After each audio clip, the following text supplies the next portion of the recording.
ఈ మేడారం పోయే భక్తులకి ఒకటే విజ్ఞప్తి ఉంది. ముఖ్యంగా మన వరంగల్ కమిషనరేట్ సైడ్ నుంచి చాలా మంది భక్తులు వెళ్తారు. అట్లాగే హైదరాబాద్ నుంచి వచ్చే భక్తులు వాళ్ళు కూడా వరంగల్ రూట్ లోనే వెళ్తారు. అట్లాగే వీళ్ళు కాకుండా మనకి భూపాల్పల్లి సైడ్ నుంచి, కరీంనగర్ సైడ్ నుంచి, కాటారమండల్ ఆ రూట్స్ నుంచి కూడా వస్తారు. అట్లాగే ఏటూరు నగరం నుంచి, ఛత్తీస్గఢ్ రాజ్యానికి సంబంధించిన వాళ్ళు భక్తులు అక్కడ నుంచి, లేకపోతే ఖమ్మం సైడ్ నుంచి, అటు సైడ్ నుంచి కూడా వస్తారు. సో ఇది 4 రోజులు జరిగే పండుగకి సందర్భంగా కొన్ని విజ్ఞప్తులు ఉన్నాయి. ఒకటేటి భక్తులకు రిక్వెస్ట్ ఉంది, ఇది అంతా కూడా అది ట్రాఫిక్ అంతా కూడా స్మూత్ గా నడపడానికి, ఎవరైనా కూడా ఎలాంటి కూడా ఇబ్బందులు కలగకుండా చూసుకోవడానికి దయచేసి ఎక్కడ కూడా అది రాంగ్ డ్రైవింగ్, ర్యాష్ డ్రైవింగ్ ఎక్కడ కూడా చేయకండి.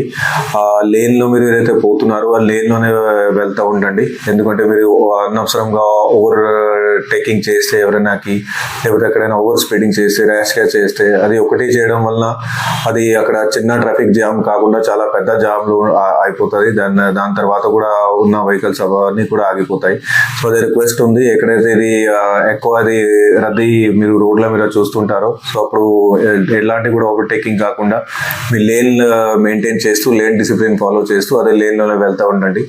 కొద్దిగా అది ట్రాఫిక్ అది స్లో అయ్యే ఛాన్సులు ఉంటాయి, ఎందుకంటే చాలా భారీ మొత్తంలో అక్కడ వెహికల్స్ వస్తాయి.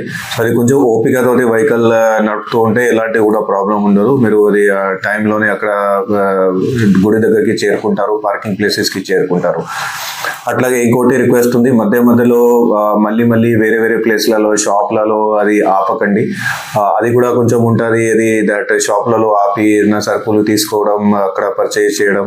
సో దానికి ఒకటి రిక్వెస్ట్ ఉంది, దాని ముందు మీరు బయలుదేరే ప్లేస్ దగ్గరనే మీకు ఏదైనా అవసరాలు, మధ్యలో అవసరం ఉంటాయో ముందే మీరు చేసుకొని మీ వెహికల్ దగ్గరికి పెడితే, సో మధ్యలో దారిలో మీకు ఏమైనా అవసరం ఉంటే అది మీరు అప్పుడు తీసుకోవచ్చు, ఎలాంటి కూడా ప్రాబ్లం ఉండదు. అండ్ అది తినేటప్పుడు ఖచ్చితంగా అది రోడ్ పక్కన తీసుకెళ్ళి ఖాళీ ప్లేస్ ఏదైతే ఉంటుందో, లేకపోతే హోల్డింగ్ ఏరియాస్ మనం చాలా వరకు పెట్టినాము, అక్కడే పోయి తినండి. రోడ్డు మీద ఎట్టి పరిస్థితుల్లో అది వెహికల్ ఆపుకొని అనవసరంగా వెయిట్ చేయించడం, అట్లాగే వెనుకన్న వెహికల్స్ ని కూడా హోల్డ్ చేయడం అట్లాంటి ప్లేస్ చేయకండి. అట్లాగే మధ్యలో షాపుల దగ్గర అక్కడ కూడా వెహికల్స్ ఆపకండి, ఎందుకంటే ఇది మీరు వెహికల్ ఆపితే వెనుక ఉన్న అన్ని కూడా అది వెహికల్స్ జామ్ అయిపోతే మొత్తం ట్రాఫిక్ జామ్ ఉంటుంది. అట్లాగే ఇంకోటి రిక్వెస్ట్ ఉంది, ఎట్టి పరిస్థితుల్లో డ్రంక్ డ్రైవింగ్ అనేది చేయవద్దు. ఎవరైనా కూడా తాగి మైకంలో ఉన్నారు, సో మీకు వేరే ఎవరైనా డ్రైవర్ ఉంటే వాళ్ళని ఏర్పాటు చేసుకోండి. లేకపోతే ఆర్టీసీ ద్వారా చాలా వరకు బస్సులు కూడా వాళ్ళు నడుపుతున్నారు, అవి బస్ ఫెసిలిటీ అది మీరు వాడుకోవచ్చు. కానీ ఎట్టి పరిస్థితుల్లో డ్రంక్ డ్రైవింగ్ అనేది చేయకండి, ఎందుకంటే మీరు సొంత లైఫ్ కాకుండా ఇంకా కూడా చాలా మంది భక్తులు ఉంటారు, వాళ్ళ లైఫ్ లని కూడా మీరు డేంజర్ లోనే పెడతారు. సో ఇవి రిక్వెస్ట్లు కొన్ని మా తరఫు నుంచి ఉన్నాయి, పోలీస్ సైడ్ నుంచి ఉన్నాయి, వరంగల్ పోలీస్ కమిషనరేట్ సైడ్ నుంచి ఉన్నాయి.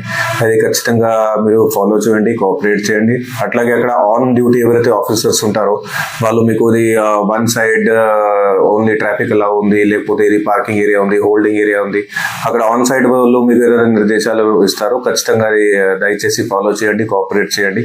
అది అందరూ భక్తులకి కన్వీనియన్స్ కోసం, అందరికీ సౌకర్యం కోసం ఉంది. అందరికీ కూడా అది అంతా కూడా భక్తి శ్రద్ధతో అన్ని కూడా దర్శనం కంప్లీట్ అయిపోవాలని అది మా ఉద్దేశం ఉంది. సో అది దానికోసమే పని చేసినాం, కానీ మీ సైడ్ నుంచి కోఆపరేషన్ కావాలి. Thank you very much.